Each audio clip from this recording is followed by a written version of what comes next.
So while you're listening, you're sitting in meditation as well, developing your mindfulness. So sati is this quality of mindfulness or recollection.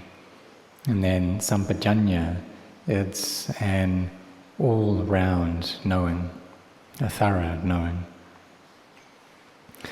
So when we say to sit and meditate, the meaning of that is that we develop our mindfulness, so that we have this sila, samadhi and panya. We could say panya, sila, samadhi. So this panya, it's right view.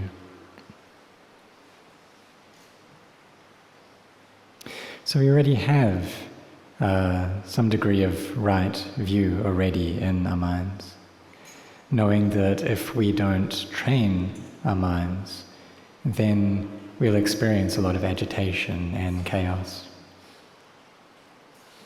Because the mind that is lacking in wisdom always has this avijja, delusion, constantly in control of it. And so then when it receives any sensory experience, so when it perceives a sight or a sound, taste, odor, tactile sensation, this is what we call aramana, or they're the Dhamma aramanas, these mental objects which appear within the mind itself. So when the mind receives those, experiences those, then there'll be delusion. That delusion goes into attachment. And so in this case, happiness may arise, but this kind of happiness is the cause for suffering. It's not genuine peace. So then we experience inner turmoil. And if it's turmoil to just one degree, we're able to still live in this world. But if our mindfulness is too weak, then problems arise within the heart, and we can develop an illness of depression, for example. So therefore we need to train our hearts, and this is something which is really important, because the mind which has been trained well brings happiness. So when we have panya, this wisdom, then we'll see the dangers and the drawbacks of a mind which is agitated. So then we come to study. We can listen to teachings or read books for the sake of finding a path of practice. So when we meet with this noble truth of suffering, then we seek a way out of that suffering. We find a teacher who has knowledge and understanding and is able to explain in line with what that teacher has experienced themselves. So then we practice following those teachings. And really, it's not difficult to do that. But what makes it difficult is that our minds have not yet accepted the teachings of the Buddha. The mind still is in an unawakened state. It still has ignorance in it. And this ignorance provides a constant obstruction for us. So therefore we need to be developing our mindfulness. Try to be cultivating this, to have mindfulness a lot. Whether standing, walking, sitting, lying down, whether speaking, listening, eating, drinking, to be mindful.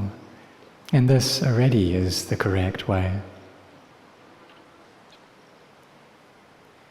But when we try out a means of practice, but we don't succeed in that, then we can start wondering and think, well, this way it's not correct.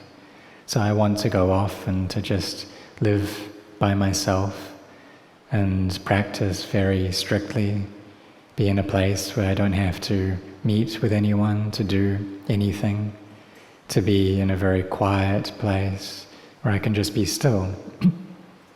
And so they go off and try that. But when they don't succeed in that as well, then there's a lot of inner disturbance and agitation that comes up. And so they don't understand that the defilements are within them. And when they go off to this quiet place, they're taking the defilements with them as well.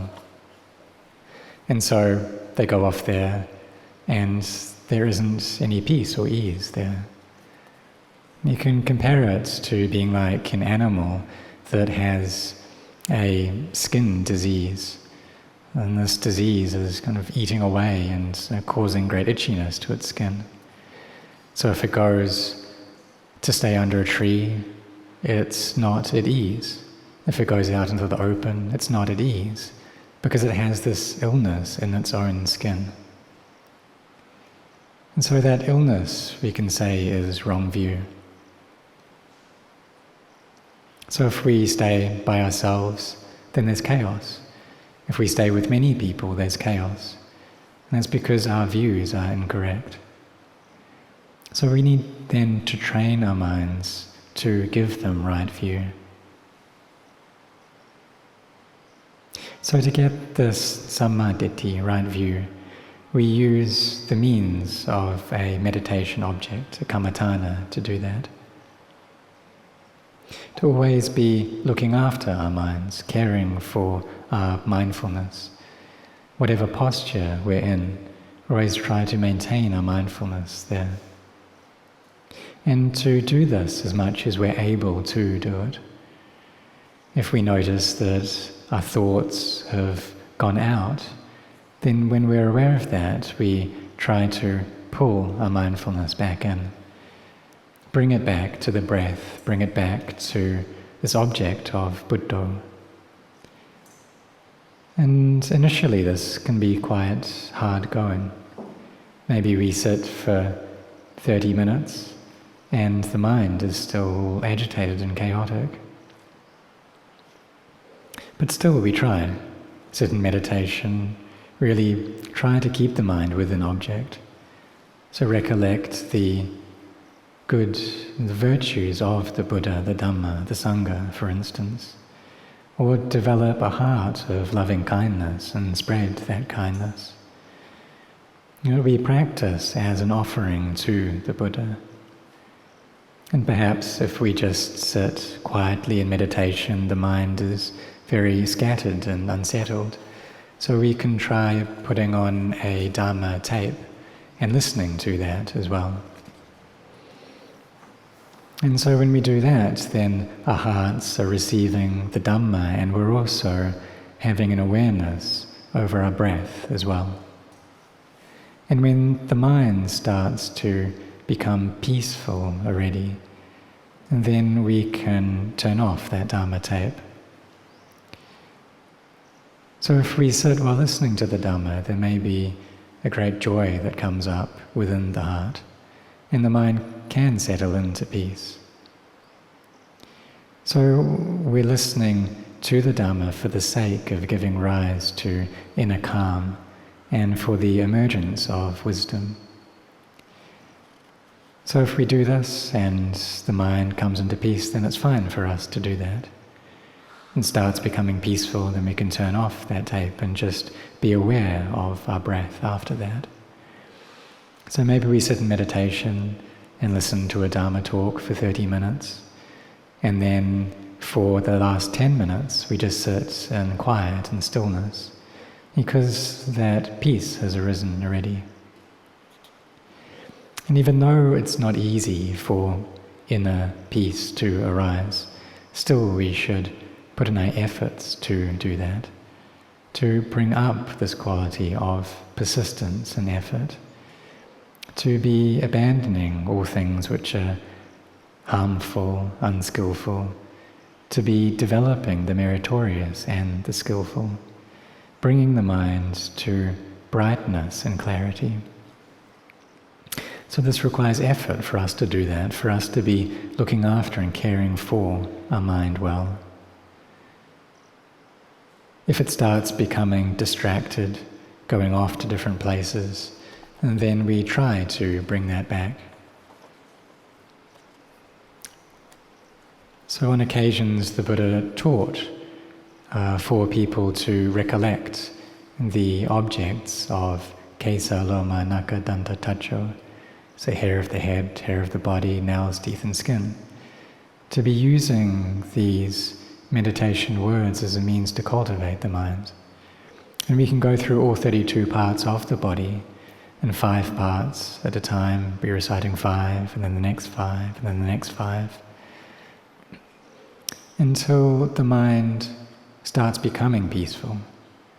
So when we carry on doing that without stop, then we can reduce it to just Kesa, Loma, Naka, Danta, Tacho.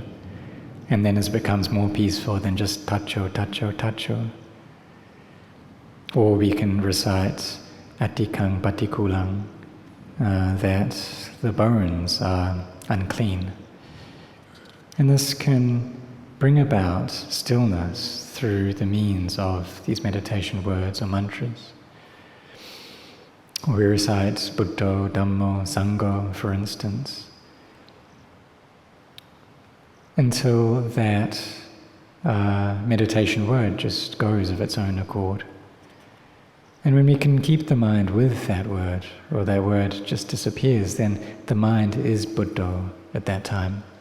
That there's a knowing in the mind, there's an inner joyousness, and that's the mind in samadhi. So initially this joyfulness that comes up is the joyfulness of samadhi. So these are ways of using our wisdom to bring about samadhi, bring about the mind which is firm and stable, having mindfulness which is firm and stable as well. And when we do that, then we'll begin to gain an understanding into the truth. So we should come to learn and study. And what is it that we learn about? Or we should ask, what things are we deluded about? Because the understanding that we have has been incorrect for a long time. And take this body, for example. And this is something which is unstable and constant, something which is dukkhang. And what dukkhang means is a thing which is not able to maintain its state, that is dukkhang. And so the body must change. You see how if we sit for a long time, then it's dukkhang, that there's this pain, the suffering that arises. So we don't see that within the body, we don't see how the body is dukkha because we're changing our posture all the time. If we think that lying down is really nice, then you can try lying down for very long periods, and we'll see the dukkha arise there. So we have to be changing our posture all the time. That if we stand for a long time, then that's painful. If we walk for a long time, then there are problems that come up. If we sit for a long time, then that's uncomfortable. So this conditioned body is dukkha. It's stressful, it's suffering. If we don't eat, that's dukkha. If we don't drink water, that's dukkha. So this collection of changing elements of earth, water, fire and air is dukkha. And it's also anatta, and that it's not a self. That this body is composed of these various elements, but we take that to be a self. When those elements come together, we take that to be a self. But if we split them out again, then what's left? It's just elements, it's just earth, water, fire and air. And then in the end, there's nothing left, just elements following the ways of nature. So we can see anatta, not self, here. But currently our minds are deluded. They're deluded, thinking that the body is something beautiful, but really it's just natural elements. So it's not beautiful, and it's also not unattractive as well. But the reason, and so seeing it as being something beautiful is incorrect, but the reason we bring up the asubha perception, trying to see it as unattractive, is in order to bring our minds to peace so that they can understand that this body is just composed of natural elements and that it's not beautiful. So to see the nature of the body, to see how it's anicca, dukkha, anatta, this unstable, stressful, and not self thing. So when this wisdom arises already, then we will see that.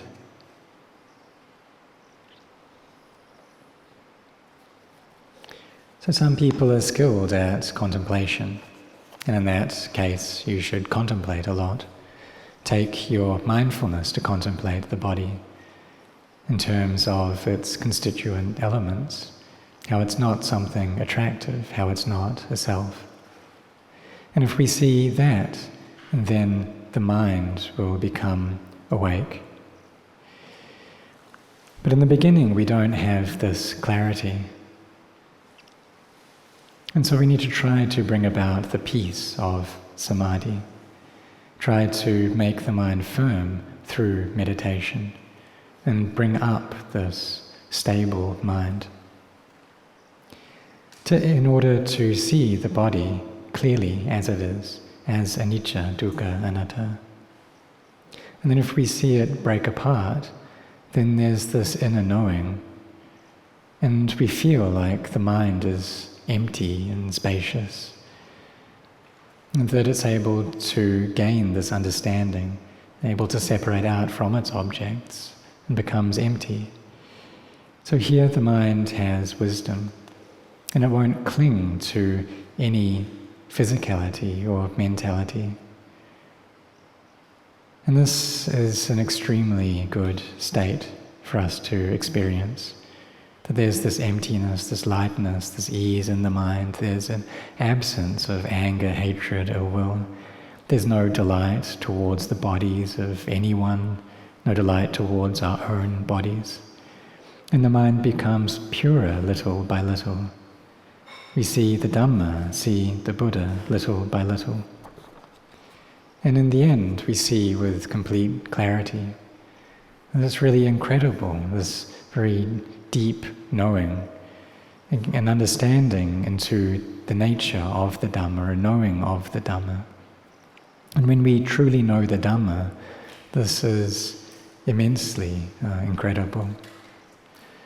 And so this is the path that takes us to knowing the Dhamma, to attaining to the Dhamma. But in the beginning we need to persist, we need to put in our efforts to endure.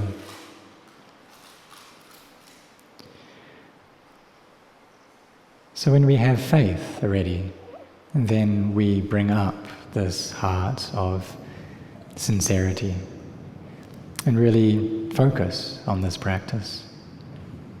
So don't throw away your efforts.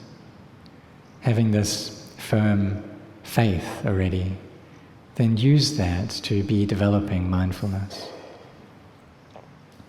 So when we talk about effort, well, what is that effort? It's the effort of being mindful. So really try to do this. And you have this good opportunity to have this time to practice now.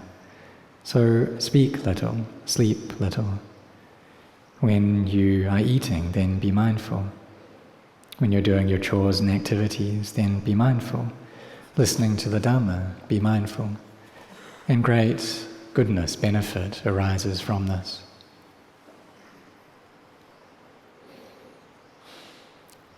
And so we're on the 5th day of this retreat now, and perhaps some peace is beginning to emerge in your heart. We started on the 6th, and then now the 7th, 8th, 9th, and the 10th. So this peace may be starting to come up, the scatteredness of mind may be starting to reduce. And then when this reduces, mindfulness is able to become very firm and integrated with the mind. So when that happens, then we steadily increase the knowledge and our understanding of reality. That this becomes better, we gain more intelligence. But we need to have effort for this to happen. And carry on putting in your efforts without stopping. And if you do that, then you will see the Dhamma for sure. So the more mindfulness you have, the better. Every time that you're mindful, you move closer to the Buddha. And the Buddha is the one who knows, the awakened one, the joyful one. So by seeing the Dhamma, we see the Buddha. And the genuine Buddha is in the Dhamma. Because you have this quality of mindfulness, this sati Dhamma. And then as we have that, then panya Dhamma, this quality of wisdom arises. So may you cultivate these. In the beginning we have faith. And this faith then leads us to effort and sincerity, which then leads us to gaining a wisdom, a thorough all-round knowing of all conditioned things. It leads us to samadhi as well, kanaka samadhi, this minor form of samadhi, upajjhara samadhi, this neighborhood samadhi. And if we can gain well-established samadhi, then we will know and see with clarity. But there's no need to worry, is it necessary to be in a state of jhana? There's no need to think about that, to talk about that. Just be mindful in the present moment. To try to do your best in the present moment. Be the most mindful that you can. And when you do this, then you will gain an understanding of the body. And then the mind will become peaceful. The mind's peaceful, you come back to contemplate the body again. This body which we cling to as being me, as being something which is permanent and constant, as being a source of happiness. And so we really firmly cling onto that. But who is it that attaches to the body? It's delusion that attaches. But if knowledge comes up, then we let go of the body.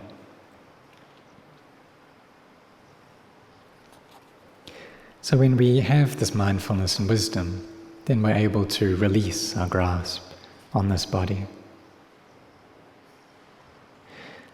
So today you've been practicing for a number of days already. It's the 5th day now. So may you continue to set your hearts on this practice, and may you be very, very mindful.